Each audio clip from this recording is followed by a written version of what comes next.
This is the IBJ Podcast for the week of April 22nd, 2019. I'm Mason King.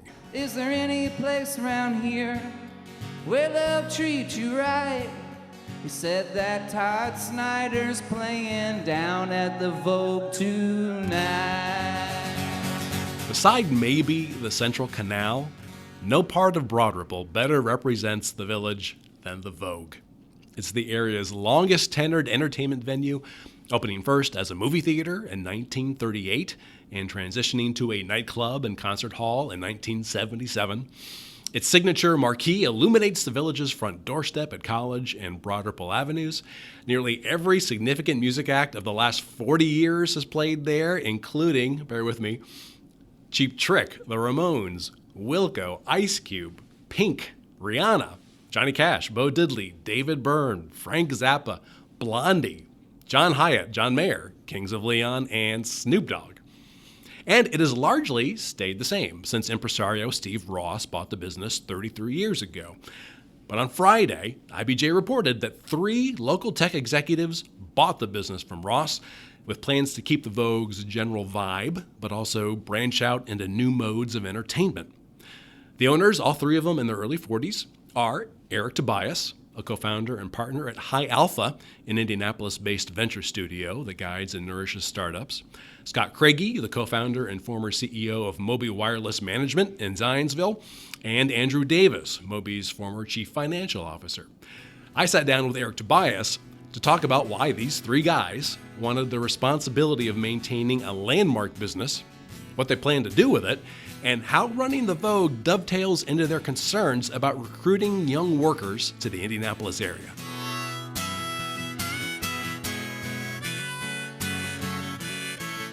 Eric, thanks for joining us. Thanks for having me. Hey, I want to touch on something very quickly at the beginning. I don't think many people realize. Now, the building that we know of as the Vogue is separate from the business. So when we talk about the Vogue, previously it has been really 2 different things. So what exactly have you and your partners bought? Yeah, so we bought the business of the Vogue, which, as you mentioned, is separate from the building itself. So the Vogue was opened at that location in 1938, and we now have purchased and inherit the Vogue brand and all the activities and content that take place, in that building. The building itself remains owned by some other individuals. So you are still essentially leasing. Correct. The yes. space. So we are we are temporary inhabitants of what is a magical space. We hope to be there a long time. Yeah. How long is the lease? It's long.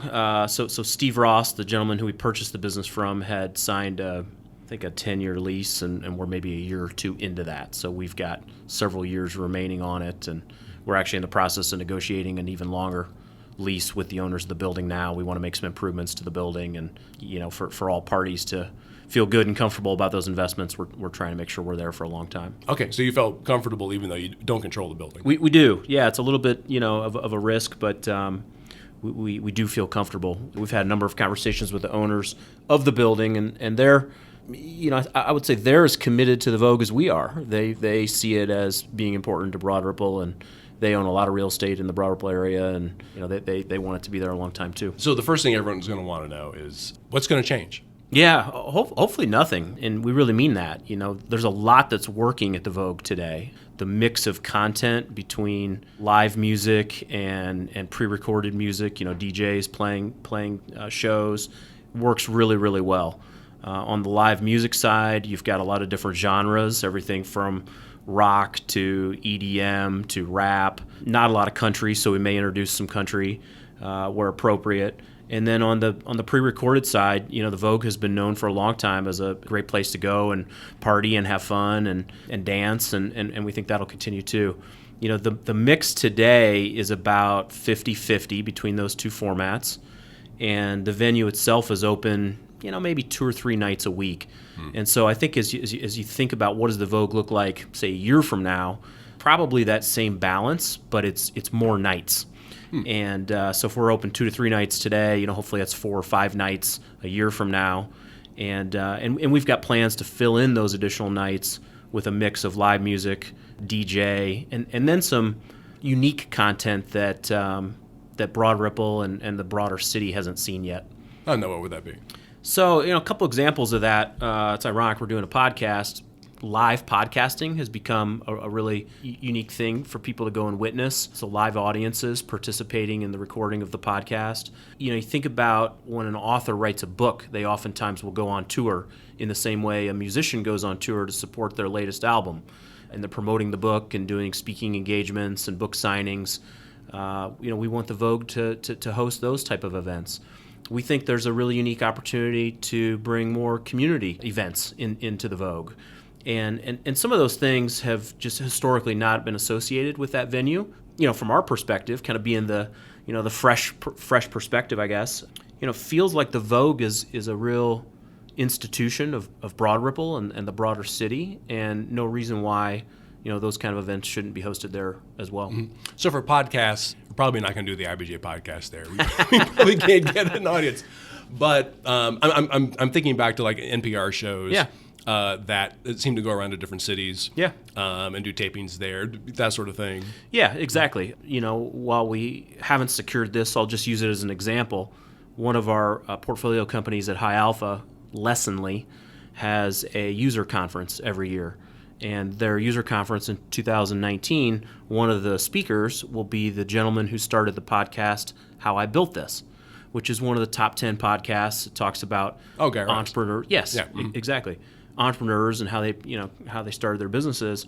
It'd be amazing to have him, do a live podcast. And again, I just use that as an illustrative example of the kind of programming and events that we hope to be able to host. What needs to change? I mean, there are physically some things that you think this does need to be attended to. I mean, there certainly are some physical things, but let me first say, I think what needs to change is when you think about Ruoff Music Center, which I think Deer Creek is now called, exactly what they do. And when you think about Old National, exactly what they do. When you even think about the Hi-Fi, exactly what happens at the Hi-Fi. With the Vogue, there's kind of a few different answers that come about, right? Sometimes it's a place where you go party with your friends, and sometimes it's a place where you go see an intimate singer-songwriter, and sometimes it's an EDM dance show, and so it's sort of a little bit to everybody. In one way, that's part of the charm, but I also think there's a marketing and branding challenge with that, in that it doesn't have one thing that it's known for. And so as we think about what can it be known for, we want it to be the greatest live music venue in the Midwest. And so to do that, there's some physical things that need to change in the building. For example, our green room is less than desirable, and we've missed some artists that have passed on the Vogue because the facility just isn't what they would like. Get out. Yeah. Where is the green room? The green room. It's downstairs behind the stage, and it's incredibly small.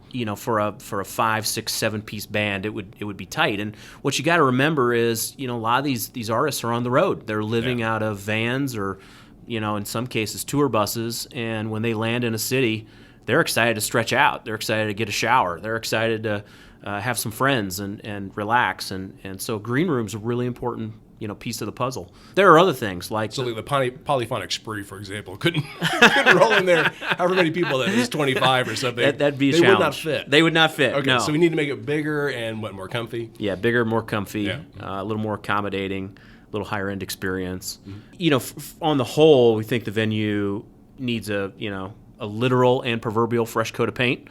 But there's some things that work really well there. The sound system is great. The lighting is incredible. Got a really unique setup with the balcony and a couple of private bars up there. The overall customer experience will change slightly, and what I mean by that is, what we hope, you go to the Vogue today and you have a really great experience. We hope you come back tomorrow or next week or next month and you say, that was just a little bit better. And we hope to be able to do that through some additional, customer service elements. We're making some changes to the bar, have a more premium selection, have a more variety in terms of specials and in terms of daily drinks, glassware, something the Vogue has never had. And while that's a small detail, if I'm a bourbon drinker or a wine drinker, I'd probably prefer to have that beverage out of an actual glass than a plastic cup.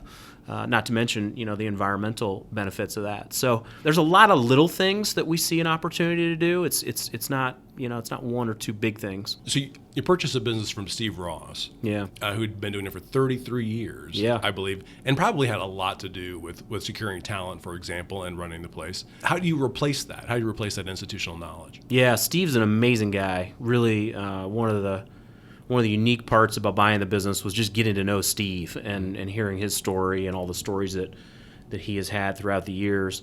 You don't replace him, and I don't think we try to. Steve did a really nice job in putting in place a strong leadership team at the Vogue. There are several individuals that have been there a long time, whether that's Marcus Johnson, our general manager, Jason King, our talent buyer, Hannah Myers, who runs events and marketing, and also there's security personnel and bar staff that have been there 8, 10, 12 years. And that kind of loyal dedication, I think, is really unique in this industry. But Marcus and Jason run the club day to day, and Jason on the talent side, working our partnership with Live Nation and making sure that we're securing the best content that we can, and then Marcus delivering an amazing customer experience. I think that's one way that we insulate ourselves from having a tough transition with Steve. So that team's going to stay. They are definitely going to stay. Yeah. Oh, I've forgotten to ask the big question: why? Why do you want to buy the Vogue? Yeah. So Scott Kraege and I have known each other a long time. We went to Cathedral together and have been business associates many, many years, and we've seen a lot of live shows together. And I think probably somewhere back 5-10 years ago, we were at a show, and we said, wouldn't it be great to own a theater, a nightclub, a venue? So we kind of been talking about this in somewhat in jest, but also really thinking, wow, wouldn't that be amazing? And then just as life happens, we're busy running our day-to-day jobs. And then this opportunity kind of came about, and it's really interesting timing for Scott and for Andrew. They were working, and Scott still is, at the Mobi business, sold to Tango last fall. So they're in the throes of transition and integration into that business. For me, I've got a very busy and demanding full-time job at High Alpha, but we all sort of spend our free time involved in music somehow, some way. Whether that's for me, people ask me, what are my hobbies? Do I play golf? No. Do I, whatever people do. I don't have hobbies. My hobby is I go see live music. And when I'm not seeing live music, I'm discovering new music, new artists, and that kind of thing. So for me, this is a natural extension of what I do when I'm not working. Mm-hmm. And it's pretty cool to be able to put my business experience and knowledge. And I think that's the same for Scott and for Andrew. So why? First and foremost, we're huge live music fans. Second, we really believe in Broad Ripple. We think that there's some amazing things happening in Broad Ripple right now and are going to continue to happen. Third, from our day jobs in the tech business, we are kind of daily thinking about how to win talent. And whether that talent is here locally or more and more bringing talent from other cities. And when people move to a new city, when they make that decision, there's so much more that goes into it than just the job. They're wanting a high quality of life, and music and the arts is a big part of that. We think it's all accretive to what we're doing. And let me stop here. Yeah. Accretive. Yeah. What does accretive mean? So I spend a lot of time recruiting talent at my job at High Alpha. And inevitably, you get somebody excited and comfortable with the job. That's not what they want to talk about. They want to talk about, where are my kids going to go to school? What do you do on the weekends? I'm moving from San Francisco. What are the restaurants like in Indianapolis? And music often will come up. Mm. And so if I can play a hand in shaping the future of Indianapolis's music scene, that then helps me recruit better talent into my software businesses. You mentioned, for example, using the Vogue as a venue for maybe a company event, like you mentioned Lessonly. Yeah. Could it become that? I mean, High Alpha has how many portfolio companies now? 9, 10, 11? Yeah. Could it be made available to those different companies for different kinds of events? I assume that would be a plus. Yeah, to have that kind of event. Absolutely. I think it can. I think it will. Scott and Andrew's company, Mobi, actually had their Christmas party there a couple years in a row, back earlier. So it is used for that kind of thing today. But yes, I think we'll see more of that. But when I think of how, as a city, do we continue to win the talent war we got to have great restaurants, we got to have great culture, we got to have great jobs, and we got to have great public-private policy working in concert together. And we've got a lot of those ingredients, but we need to take them all to the next level. And I'm by no means am I suggesting us buying the Vogue will solve all that, but it's one piece of a puzzle. Sure. And you mentioned things that are happening in Broad Ripple. I mean, folks in town at least are fairly well aware. I mean, that more than 1,000 apartment units have either come on in the last couple of years or going to come online in a few more years. We don't know what's going to happen to the high school campus, the Broad Ripple High School campus, but it very well could have a huge residential component. So it is becoming a much more populous place. The Red Line is going to be right outside your front door, the rapid transit line going downtown. How do you see the Vogue fitting into the changes that we're seeing in that area? It's a good question. And Broad Ripple is definitely changing. We chose to name our company that owns the Vogue 45 LLC. And that name comes from the fact that back in the 40s and 50s, when College Avenue was one way and the other side was an electric car that ran up and down. Oh, the interurban, probably. The interurban. That route was named the 45. So if you were going to go to the Vogue, you'd say, I'm going to jump on the 45 and go up to the Vogue. And obviously there's a cool linkage to vinyl with the name 45 as well. But Sure. but the point of me bringing all that up is Indianapolis has a history already with public transportation that we're really excited to see revitalized again.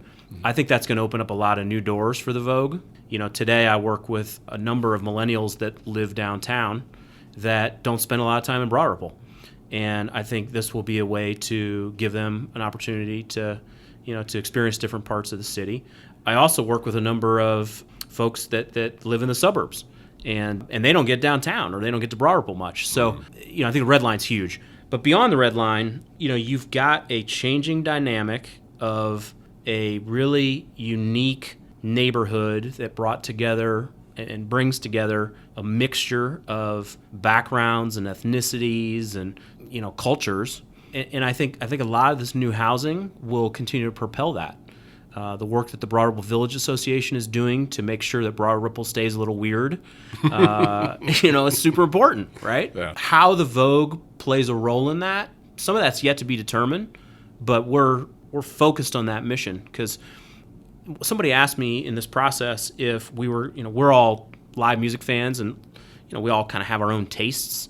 And someone asked, well, does this mean you're going to get rid of EDM as an example? Electronic dance music. Electronic dance music. Yeah. I'm not a huge EDM fan, but I think there is enormous benefit, not just to the Vogue, but to Broad Ripple and to Indianapolis in the fact that we have a great EDM scene at the Vogue. That brings in a different kind of person than, a singer-songwriter will bring in. And that blending of different tastes and different backgrounds and interests, that's important. So you mentioned this opportunity coming about. Yeah.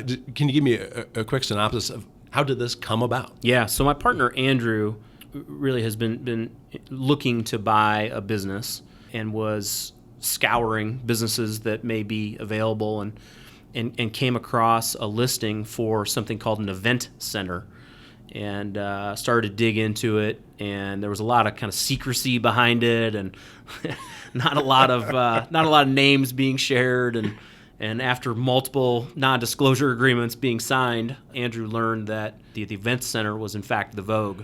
Oh, that's funny. Yeah. So, wow. Yeah. So that's how that works sometimes. It is. Is it you just? It there's is. a list on somewhere.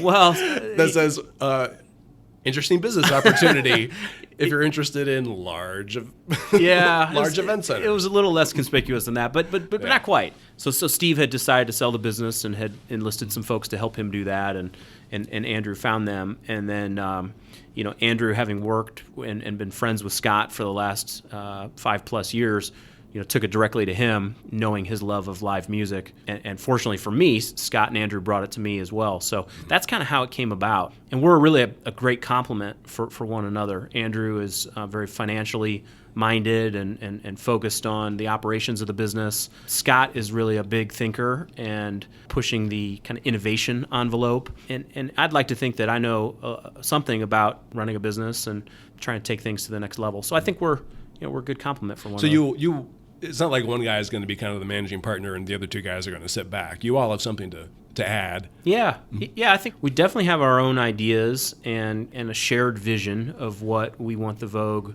to look like in the future. We're also experienced managers of people and have built cultures around unleashing our teams to do their best work.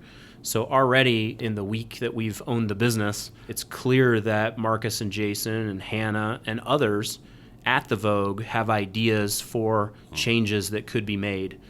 And it's been really fun to just put our ideas on the back burner and try to help this team that's been there working in the business, try to help them enable some of this change that they've seen the opportunity for. Oh, that's fascinating. What are a couple of their ideas? Yeah, so within the first 24 hours, Marcus, our general manager, had suggested some changes to the way we operate the bar. Everything from the types of drinks that we provide to a couple of the relationships that go into supplying the bar, and just you could tell had these ideas kind of quote unquote pent up. Our relationship with Live Nation, which Jason manages, is really strong, and we have an opportunity to take that even to the next level. And so that's something that Jason's dug into. What do you mean by next level? Just again, more shows, more activity, more content, and so that's really exciting. So from a year from now, how much do you anticipate you will have sunk into just making improvements? That's a good question. I don't know that we have that budgeted or prepared to share that, but it'll be significant. It would not surprise me if it approached 7 figures. I don't know that we'll deploy all that in year one, but we've built these software businesses for most of our career with the intent of growing them and then ultimately exiting them. With the Vogue, we hope to hold the asset forever. And so we're taking a long view of it. And when you have a long view, making investments where appropriate is part of that strategy. So they'll be significant. And, there's a lot of pieces of that puzzle that need to be figured out before we can decide what that commitment will look like. So for the record, how much did you guys pay for the business? Sorry, not going to tell you that. Can't tell me. Okay. How do you know 2, 3, 4 years from now that you've succeeded? Yeah. I think, and maybe a corollary to that question is, you guys have day jobs. Yeah, we do. You don't necessarily need for this to be a blockbuster in order, for you guys to be comfortable. Yeah. So how do you measure success? Yeah, it's a good question. We're very blessed and very fortunate to be in a situation where this interest in the Vogue will not be how we'll feed our families. Mm-hmm. And so we really want to measure success based on our ultimate vision, which is the Vogue, we believe, can and should be the premier music venue in the Midwest. So how do we know if we're succeeding on that? I think a couple ways. Like in a soft way, it's you or I go into the Vogue to see a show and we come out of there saying, that was just a little bit different than the last time I was there. It was just a little bit better. Now that's kind of soft. So how do we measure that? In the software world, we use tools like Net Promoter Score to survey our customers and understand what their experience was like. We plan to do that at the Vogue as well. There's a lot of ways that we can turn measurement of that into very black and white answers.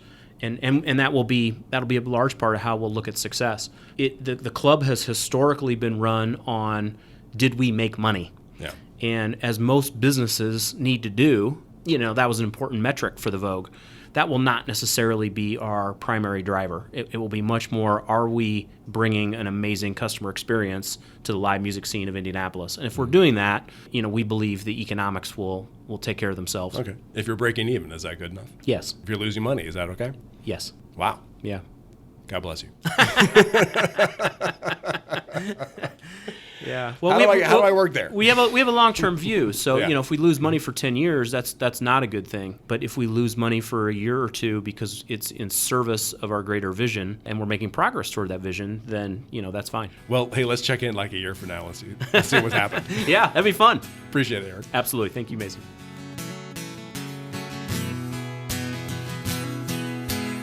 My thanks again to Eric Tobias. Hey folks, before you get on with your week, I wanted to draw your attention to a few stories in this week's edition of IBJ.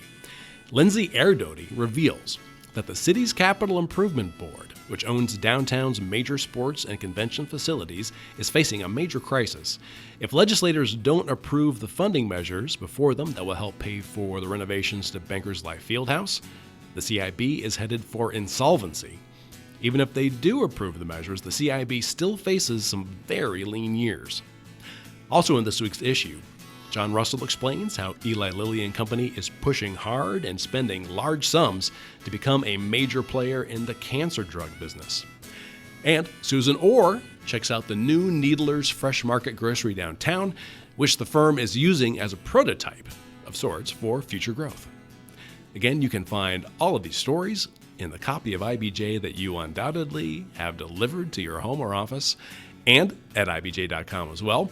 Remember, to get unfettered access to all of IBJ's award-winning content, just hit the subscribe button. Thanks again for making time for the IBJ podcast, which is edited by Leslie Weidenbender. I'm Mason King, and we'll be back again next week. I woke up this morning with the last night's blues. Tide won't know that I lost my shoes.